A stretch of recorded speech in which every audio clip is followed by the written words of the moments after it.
Okay, this is your morning brief for Wednesday, January 16th, 2019.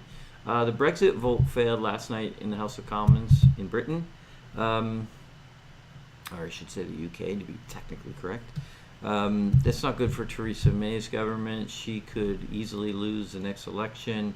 It's just not going well for her. However, I don't think this affects the markets. When the Brexit referendum came out and the vote was to, in fact, go ahead with Brexit, it was a bit of a shock to the markets. Markets were skittish for like a couple of days, but it really blew right over it, and it's like a non-factor. So I don't even see why would that change if it didn't go through, or if it did go through eventually. I just don't see how it affects the market. I think we'll just have the same kind of reaction when the referendum vote came down.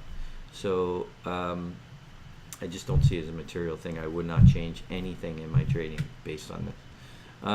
Futures are slightly positive. I'm kind of expecting a bit better open than the futures might indicate, and that's because the banks are releasing some earnings, a bunch of them. As you can see in our graphic here, Bank of America, Goldman, PNC, BlackRock, US Bancorp. And it's a bit of a mixed bag for sure. Bank of America and Goldman beat. That was great. And they're both trading up in pre-market trading. So that's part of the reason I think that the opening could be a bit stronger.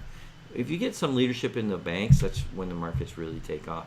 Now, the other kind of the rest of the banks that have either released before today and today are kind of like tempered expectations. They're not really expecting great results, and that's kind of what's happening across the board. So Goldman and Bank of America are an exception, but still some good news. Overall, mixed, but good news from Goldman and Bank of America. Okay, First Service is going to buy First Data in $22 billion stock deal. I think this is an interesting deal. I love this payment space. I mean, lots of companies like Visa, MasterCard, those companies. There's tons of other ones that are in the space that do software for payroll and benefits and things like that, and there are quite a few good ones. And the fact that they're consolidating, this is a fairly big deal.